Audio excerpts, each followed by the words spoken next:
After protecting the alien queen by stopping a poisoned arrow, he now faces his marriage proposal. Captain Marcus Chen walked through the crystal hallways of the Scifi royal palace. His boots made soft sounds on the smooth floor. The walls glowed with a soft blue light that seemed to come from inside the crystal itself.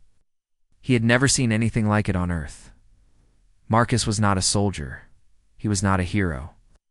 He was just a trade negotiator, sent by Earth to make a deal for mining rights. The Scifi Empire controlled the best sources of quantium ore in the galaxy. Earth needed that or for its growing fleet of starships. "Stay close to me," said his guide, a tall Scifi warrior named Crix. The alien stood 7 feet tall and had 4 arms. His blue skin looked like it was made of tiny scales. 6 eyes arranged in 2 rows watched everything around them. "The Queen will see you soon," Crix continued. "Remember the rules. Do not speak unless she speaks to you first. Do not look directly at her face. Keep your hands visible at all times." Marcus nodded. He had studied Scifi customs for months before this trip. Their society was very formal and followed strict rules. One wrong move could end the trade negotiations before they even started. They entered the throne room through massive doors that opened without a sound. The room was bigger than any sports stadium on Earth. The ceiling stretched so high that Marcus could barely see the top. Hundreds of Scifi nobles stood in perfect lines on both sides of a long blue carpet. At the far end of the room, Queen Zayara sat on a throne made of living crystal. It pulsed with the same inner light as the walls. She was even taller than other Scifi, maybe 8 feet. Her skin was a deeper blue, almost purple. A crown of floating crystal shards circled her head. Marcus walked forward slowly. His heart beat fast, but he kept his face calm. Humans were still new to the galactic community. Many species did not trust them yet. This meeting could change everything for Earth. He stopped at the marked spot 30 feet from the throne. Crix had told him exactly where to stand. Marcus kept his eyes on the floor and waited. Captain Marcus Chen of Earth, the Queen's voice, sounded like music. It had many tones at once, high and low mixed together. "You may look at me." Marcus raised his eyes. The Queen was beautiful in an alien way. Her 6 eyes studied him with intelligence and curiosity. He saw no fear or anger there, which was good. "Your Majesty," Marcus said, bowing the way he had practiced. "Earth sends its greetings and hopes for friendship." The Queen tilted her head. "Your species is young to space travel. Only 40% of your years since first contact, yet you adapt quickly. Tell me, why should the Scifi Empire trade with Earth?" Marcus had prepared for this question. "Your Majesty." "Humans offer something unique. A movement caught his eye. High above, among the decorative arches, something shifted. A figure in black moved silently along a beam. Marcus saw the glint of metal. Time seemed to slow down. Figure raised. A bow. An arrow, its tip glowing sickly green, aimed straight at the Queen. The Scifi guards had not noticed. They watched the crowd, not the ceiling. Marcus did not think. His body moved on its own. He had played baseball in college, had been pretty good at catching fly balls. That old instinct kicked in now. He ran forward, ignoring the shouts of alarm.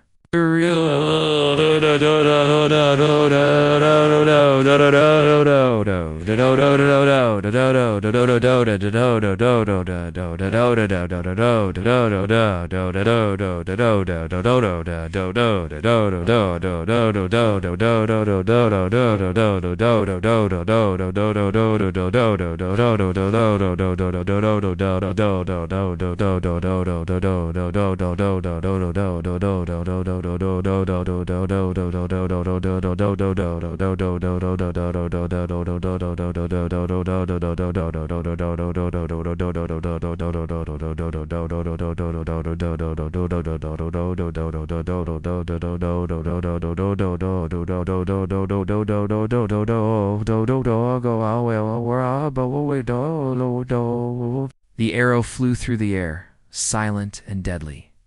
Marcus jumped, stretching his right hand up and out. The arrow hit his palm with a sharp pain. It went straight through. the poison tip stopping just inches from the queen's face. Green liquid dripped from the wound. Marcus fell to the floor, rolling to avoid hitting the throne as the arrow stuck out from both sides of his hand. The pain was bad, but not as bad as he expected. Around him, chaos exploded. Guards ran everywhere. Some flew up to the ceiling using anti-gravity belts. Others surrounded the queen, weapons drawn. The assassin was already gone, escaped through some hidden exit. Human, a Scifi doctor rushed to Marcus. The alien's mandibles clicked in panic. "Do not move. That is Mortec venom. You have seconds to live." But Marcus did not feel like he was dying. His hand hurt, yes. The wound bled purple-red blood onto the crystal floor. But the terrible burning, the paralysis that Mortec venom was famous for? Nothing. He sat up, surprising the doctor. "I feel okay. Just need a bandage." Yet. The doctor scanned him with a small device. The machine beeped and flashed red lights. "Impossible. The venom is in your bloodstream. It should be destroying your nervous system." More doctors arrived. They scanned Marcus again and again.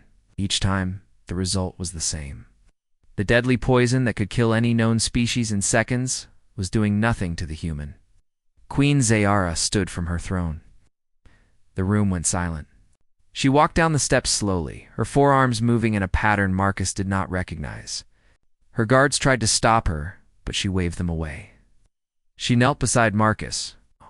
This close, he could see that her eyes showed emotion, surprise, curiosity, and something else he could not name. "You saved my life," she said. "You could not know. You would survive the poison. Yet you acted without hesitation." Marcus shrugged, then winced as the movement hurt his hand. Anyone would have done the same. The queen's mandibles moved in what might have been a smile. No, they would not. In 10,000 years of Scifi history, no one has ever sacrificed themselves for a monarch of another species. She stood and addressed the room. "The human has spilled his blood for the crown. He has survived the unsurvivable. The ancient law, this act carries great meaning." Marcus did not like the way everyone was staring at him. "I just need some medical attention. Maybe we can continue the trade talks later." The queen looked down at him, all 6 eyes focused on his face. "Captain Marcus Chen, do you know what you have done? Stopped an assassination?" Marcus held up his injured hand. "Could someone please remove this arrow?" A noble in elaborate robes stepped forward. His voice shook with either fear or excitement. "Your Majesty, the law is clear. He who bleeds for the crown must be given the choice." The queen nodded slowly. "Yes, the ancient law must be followed." Marcus felt very confused. The adrenaline was wearing off, and his hands started to really hurt. "What choice? What law?" The queen's musical voice carried across the throne room. "You have spilled your blood to save mine. By Scifi law, you must now choose. Marry into the royal bloodline, or face 7 champions in ritual combat." Marcus stared at her. Around him, the entire court held its breath. Of his mind, a small voice said, "Maybe I should have let the arrow hit her after all." But no, that was not the human way. Humans protected others, even strangers, even aliens who might demand marriage or death afterward. It was just what they did.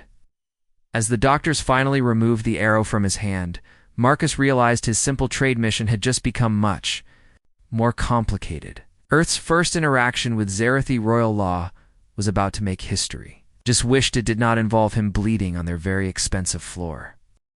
Marcus Chen sat on the softest bed he had ever felt. It was like floating on a cloud. The whole room was amazing. The walls changed color based on his mood. When he felt frustrated, they turned a calming green. When he felt worried, they shifted to a peaceful blue. But no amount of alien luxury could make him forget his situation. 3 days had passed since he saved the queen. 3 days since she dropped that bombshell about marriage or combat. His right hand was almost healed. Scifi doctors kept coming to study it. They could not believe how fast humans recovered from injuries. The wound that should have taken their people months to heal was already closing on his hand. A soft chime announced a visitor. The door became transparent, showing Ambassador Sarah Okafor on the other side. Marcus waved her in. "How's the hand?" Sarah asked. She was a tall woman with short black hair and kind eyes. Earth had sent her to help him navigate this mess. "Better than my situation," Marcus replied. He held up the hand, flexing his fingers. Only a small bandage remained. "Please tell me you found a loophole." Sarah sat down across from him. She pulled out a holographic tablet and sighed. "I've been through their laws with 12 different legal experts. The Scifi take this very seriously. The law is over 10,000 years old, but I'm not even Scifi. How can their laws apply to me? You were in their territory, in their throne room. More importantly, you saved their queen." Sarah pulled up a glowing document covered in alien writing. "The law says anyone who spills blood to save the monarch must prove their loyalty. There are only two ways." Marcus already knew the options, but he let her explain. Maybe she had found something new. Option 1. Marry into the royal family. This proves your loyalty through joining bloodlines. Option 2. Fight 7 champions in ritual combat. If you survive, you've proven your strength and dedication. Survive. Marcus laughed without humor. "Sarah, have you seen the Scifi warriors? They're 7 feet tall, with 4 arms. They've been training since birth. I've been training since... Never." Sarah leaned forward. "That's what I thought too, but I've been researching. No alien has ever survived Mortec venom before. The Scifi are fascinated by human biology. Some of them think you might have other advantages." "Like what?" "Humans have better stamina than most species. We can sweat to cool down, while Scifi overheat in long fights. Our bones are denser. We heal faster. And ... double quotes, she paused. And we're unpredictable. Scifi fight with honor and strict rules. Humans fight to win." Marcus stood and walked to the window. Outside, he could see crowds gathering in the plaza. Some held signs with his picture. Others held signs calling for his death. "What's Earth's position on this?" he asked. Sarah joined him at the window. "Officially, they support whatever decision you make. Unofficially, Marcus, if you marry the queen, you become the first human in galactic nobility. It would open doors we can't even imagine. And if I fight, then we hope human stubbornness is enough too." "Keep you alive?" A knock at the door interrupted them. The Scifi guard entered and bowed. "The queen requests your presence, human Marcus." Marcus looked at Sarah. She nodded. "Go. Maybe she has new information." The throne room was empty except for Queen Zayara and a few guards. Without the crowds, it felt even bigger. The queen sat on a smaller throne, one meant for private meetings. "Captain Chen," she said. Her musical voice was softer than before. "How is your injury?" Marcus held up his hand. "Almost healed, Your Majesty. Remarkable." She studied him with all 6 eyes. "My doctors tell me your blood actually ate the venom, like it was food for your immune system." "Wait. I didn't know it would do that, which makes your sacrifice even more meaningful." The queen stood and walked closer. She was so tall that Marcus had to look up. "Do you know why this law exists?" Marcus shook his head.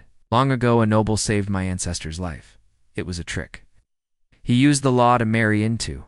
The royal family then tried to take the throne. Since then, the law includes combat as an option. We must be sure of loyalty." "I'm not trying to take anyone's throne," Marcus said. "I just didn't want you to die."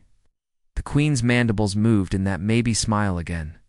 "Yes, that impulse to protect others. My advisors tell me all humans have it, even for strangers. Even for aliens." She walked to a window. Outside, the 3 purple moons were rising. "My people are dying, Captain." Marcus blinked at the sudden change of topic. "Your Majesty? Not quickly? But our birth rates fall every year. Our genetics have become too similar. We need new blood, as you humans say." She turned back to him. "When you caught that arrow, you did more than save one life. You showed that humans and Scifi can work together. So this is about politics." "Everything is about politics." The queen moved closer. but also about survival. My advisors are split. Half think human genetics could save us. Half think it would destroy what makes us Scifi. Marcus felt overwhelmed. He came here to negotiate. Mining rights? Not to become part of an alien breeding program? What do you think? The queen was quiet for a moment. I think anyone who jumps in front of a poisoned arrow deserves a chance to choose their fate. But choose wisely, Marcus Chen. History watches. Back in his room, Marcus found a crowd of humans waiting. His communication device had 50 messages. From Earth, everyone wanted to know what he would decide. Ambassador Okafor pulled him aside. Scifi media is going crazy. Some call you the deathless human. Others call you a demon. The religious groups think you're a sign from their gods. Great, no pressure. Marcus rubbed his face. He was tired. The weight of representing all humanity sat heavy on his shoulders. There's more, Sarah said quietly. I've been in contact. With our military advisors, they've analyzed Scifi combat styles. If you choose to fight, they have strategies that might help. Might? No human has fought a Scifi champion before? We're working with computer models and best guesses. Marcus looked at his healed hand. 3 days ago, he was nobody special. Now the future relationship between humans and the galaxy's most powerful empire rested on his decision. Marry an alien queen he just met, or fight 7 giant warriors who had trained their whole lives to kill. Some choice. Queen Zayara stood in the Chamber of Ancestors. The room was deep under the palace, carved from black stone that was older than their recorded history. No windows, no decorations, just the glowing crystal matrices that held the preserved minds of past rulers. She had come here alone, leaving her guards outside. This was a place for queens and kings only. The weight of 1,000 years pressed down on her shoulders. Show yourselves, she commanded. The crystals brightened. Shapes made of light appeared above each one. Her ancestors dead for centuries, but their consciousness saved in the crystals. 23 former rulers of the Scifi Empire watched her with glowing eyes. Daughter of the Empire, the oldest one spoke. This was Zarkon I, who had started their dynasty, come seeking wisdom about the human, yes, honored ancestor. Zayora kept her voice steady. The law says he must choose between marriage and combat. But this situation has never happened before. No alien has ever survived more tech venom. Then kill him, said another ancestor. Queen Lixara, the cruel. He is an abomination. His survival breaks the natural order. Study him, argued King Nexter the Wise. His immunity could save our people. You know our weakness, child? You know why this matters? Zayara did know. It was the great secret of the royal family. The Scifi looked strong, but they were dying as a species. Their genetics had become too similar, too weak. Every generation, fewer children were born. Diseases that once were simple to cure now killed thousands. The human's blood is chaos, she said. Our scientists have studied it. His immune system changes and adapts every moment. It learns from threats and becomes stronger. We have never seen anything like it. All the more reason to fear it. Lixara, S. Image flickered with anger. Chaos destroys order. Humans fight among themselves constantly. They have no unity, no proper hierarchy. Would you pollute our bloodline with such madness? Yet they survived, Nexter pointed out. In 40 years, they went from one planet to hundreds. They adapt to any environment. They make allies of enemies. Perhaps their chaos is strength, not weakness. The ancestors began arguing among themselves. Some wanted the human dead. Others saw opportunity. A few said to let him choose his own fate, as the law demanded. Zayora silenced them with a gesture. I have not told you everything. There is more to consider. She touched a crystal on the wall. Images appeared in the air recordings from the throne room incident. Watch carefully, she said. The images showed Marcus Chen in the moments before the attack. He had been nervous but controlling it well. His eyes moved constantly, a human trait that showed alertness. Then came the crucial moment. There, Zayara pointed. See how he moved? No hesitation, no calculation of risk. He saw danger to another being and acted. This is not trained behavior. This is instinct. Instinct can be dangerous, warned Zarkon. Or valuable, Zeora countered. When did a Zerathi last act on instinct? We plan, we calculate. We follow rules and protocols. But sometimes a moment of pure instinct can save a life. Save mine. She showed them more recordings, this time from the medical bay. Marcus laughing with the doctors even as they pulled an arrow from his hand, making jokes to calm a frightened nurse. Oh. Teaching card games to his guards while under house arrest. He bonds with everyone, she observed. Enemies, friends, strangers, it makes no difference to humans. They have this strange ability to create loyalty in others. My own guards now speak fondly of him. They would be sad to see him die, emotionally. Manipulation, Lixara spat. No. Zeora had thought the same at first. Oh. I had our best psychologists study him. The human genuinely cares about others' well-being. It causes him actual distress to see others suffer. This is why he saved me not for reward or honor, but because watching me die would have hurt him emotionally. The ancestors fell silent. This was alien thinking to them. Zerathi helped others from duty, not emotion. King Nexter spoke carefully. You sound as if you have already decided. Zayara touched another crystal. New images, pure genetic projections, medical data, population charts. Look at our future without change, she said. In 200 years, the Zerathi will be extinct. Our genes are too specialized, too refined. We have bred out all variation in pursuit of perfection. The charts showed declining birth rates, increasing genetic diseases, weakening immune systems.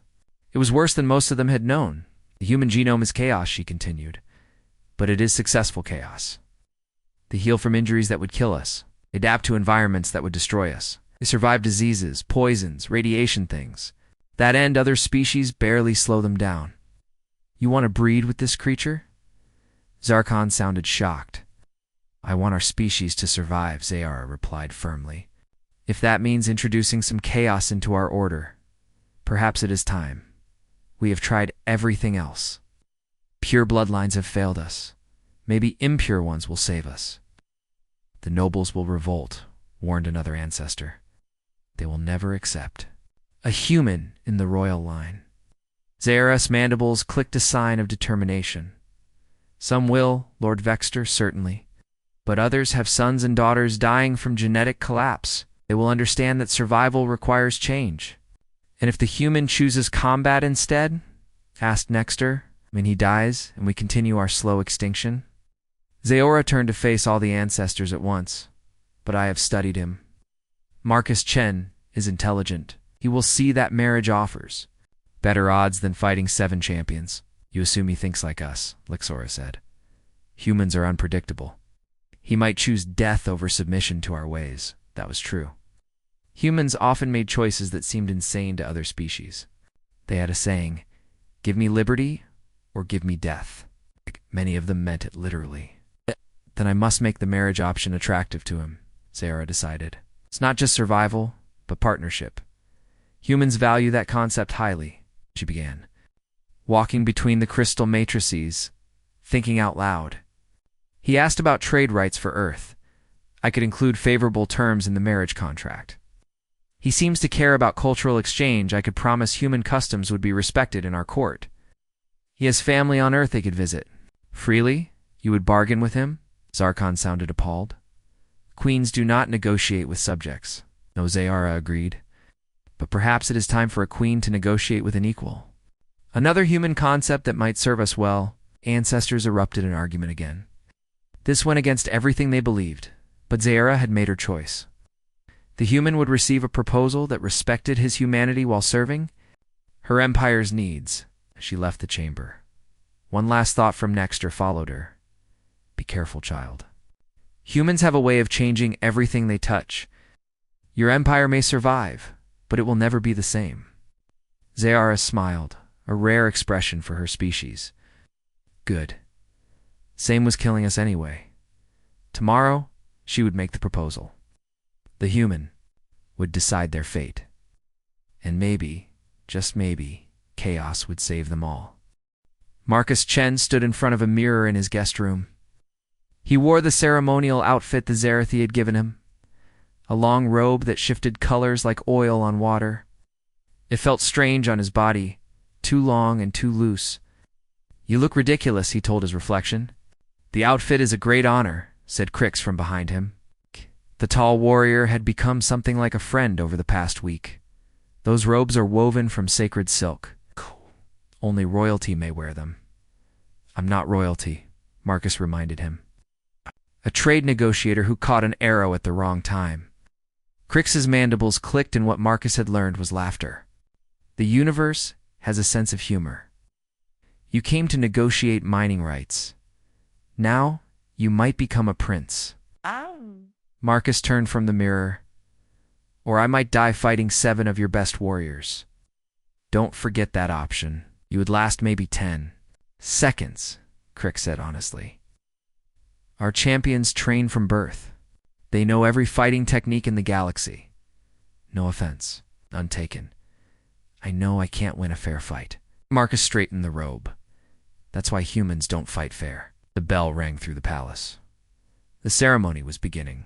Marcus followed Crix through corridors filled with aliens from across the Empire. Everyone wanted to see the human who could not die from poison. Some looked curious. Others looked angry.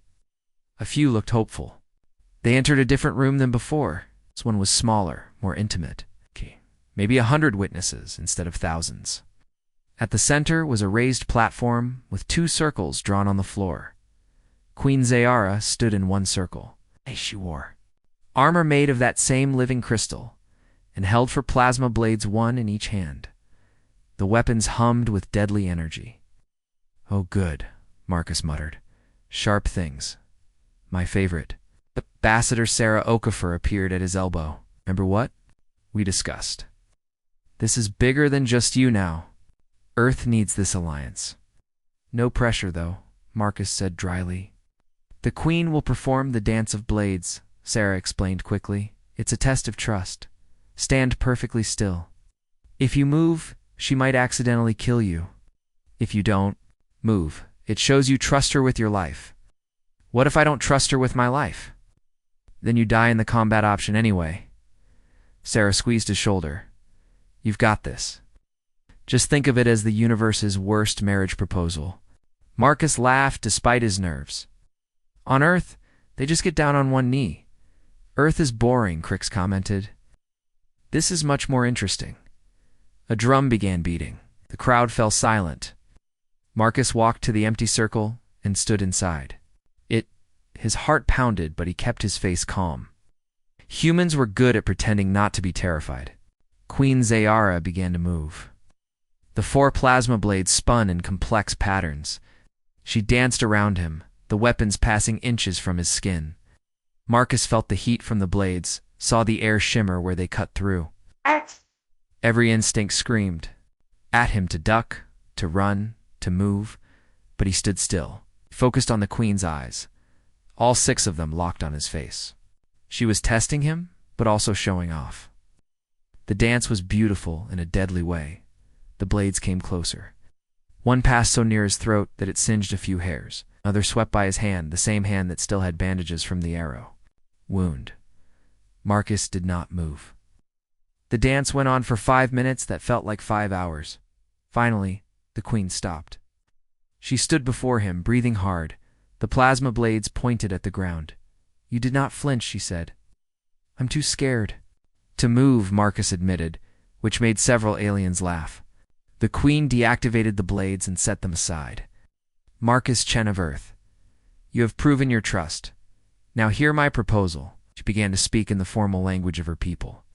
The translator in Marcus's ear worked overtime to keep up. "I offer you a place in the royal bloodline. Your children would be princes and princesses of the Empire. Your world would gain favored trading status. Your people would be welcomed in our universities and cities. You would have wealth beyond measure and power beyond dreams." It sounded good, too good. Marcus waited for the catch. "In return," the Queen continued, "you would live here, learn our ways, help bridge our peoples. Your unique genetics would strengthen our bloodlines. Your human perspective would advise." "The throne? And give up Earth?" Marcus asked. "You could visit. But your home would be here, the crowd murmured. Speaking during a proposal was not normal. But then, nothing about this was normal. Marcus took a breath. Before I answer, I have questions. More murmurs. The Queen's guards looked ready to intervene, but she waved them back. Speak, she said. First, would our children be raised too? Value both cultures, human and Zarathi? Yes. Would Earth keep its independence? No imperial governors or oversight? Earth would remain sovereign? Would I have real input on decisions? Or would I be a decorative prince with no power? The Queen's mandibles twitched. You would be my partner. Your voice would matter. Would you teach me that sword dance? Now the Queen looked surprised. You want to learn it? It looked fun. Dangerous, but fun. Marcus grinned. Humans like dangerous fun. This is highly irregular, an advisor spoke up. One receiving the proposal does not make demands. Let him speak, the Queen commanded. His ways are different. We must respect that if this is to work. Marcus nodded his thanks. I have one more condition. Humans need purpose. I can't just be a royal husband sitting around looking pretty.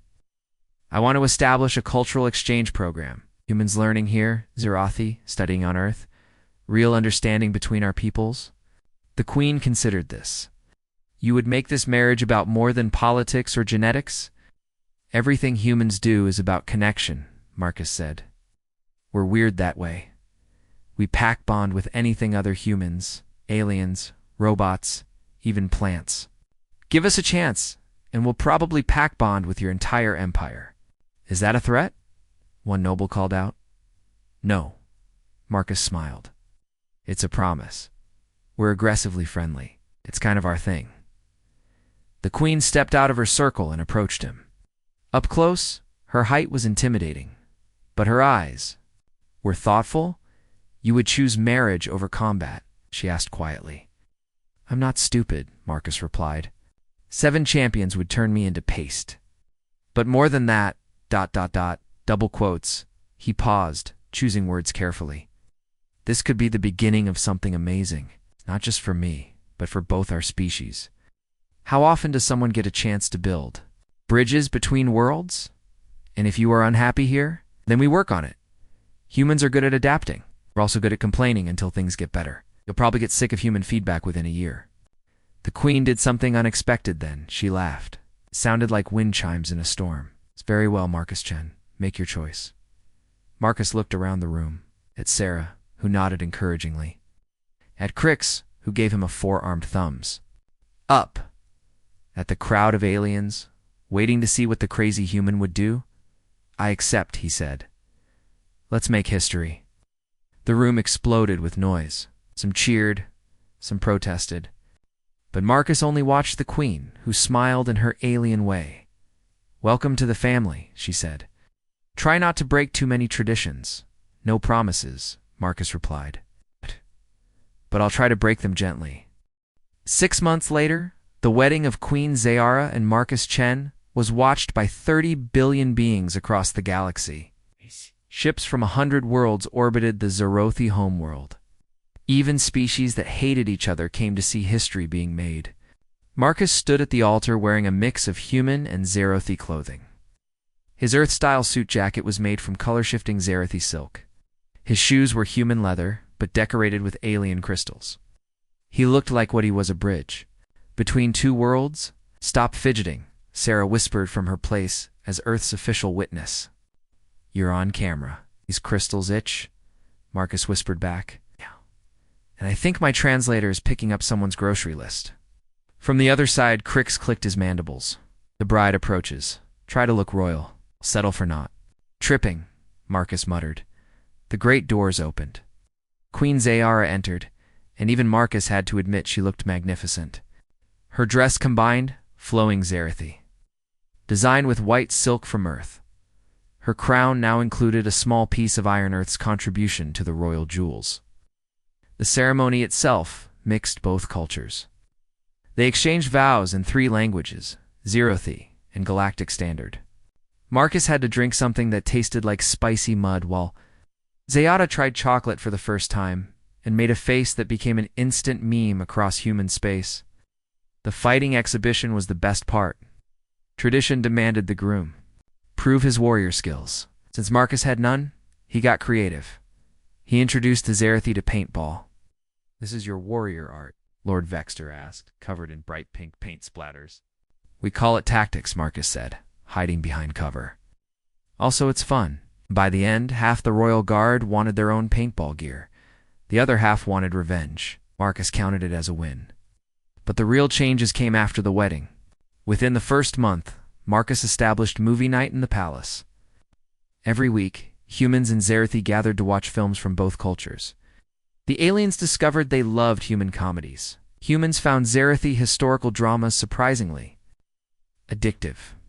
"I don't understand," Zaora said during their first viewing of a human comedy. "Why is the man slipping on the fruit skin funny?" "'Cause he's trying to look dignified," Marcus explained. "And failing. Humans love when pompous people fall down. But he could be injured. That's what makes it funny." The queen stared. "At him? Your species is very strange. Wait until I show you cat videos." 3 months in, the first mixed medical team made a breakthrough. By combining human adaptability with Zarathi precision, they cured a genetic disease that had plagued the Empire for centuries. The cure came from, of all things, studying how human bodies process spicy food. "Your stomachs are chaos incarnate," the lead Zarathi doctor announced. But brilliant chaos. Marcus started teaching self-defense classes to the royal guard. Not the formal martial arts they expected, but dirty street fighting. "The point," he explained, while demonstrating how to use an opponent's height against them, "is to survive, not to look pretty." "But there is no honor in these moves," a guard protested. "There's no honor in being dead either," Marcus replied. "Besides, you can be honorable after you win." Within 6 months, the palace guard included the first human members. They brought new tactics that drove traditional trainers crazy but worked incredibly well. Turns out unpredictability was a powerful weapon. The biggest change came when Zayara announced her pregnancy. Now the news sent shockwaves through the empire. As some nobles still opposed the match, but most were curious about what a half-human child would be like. Would inherit your immunity. "In my intelligence, we'll have the perfect child," Zayara said one evening.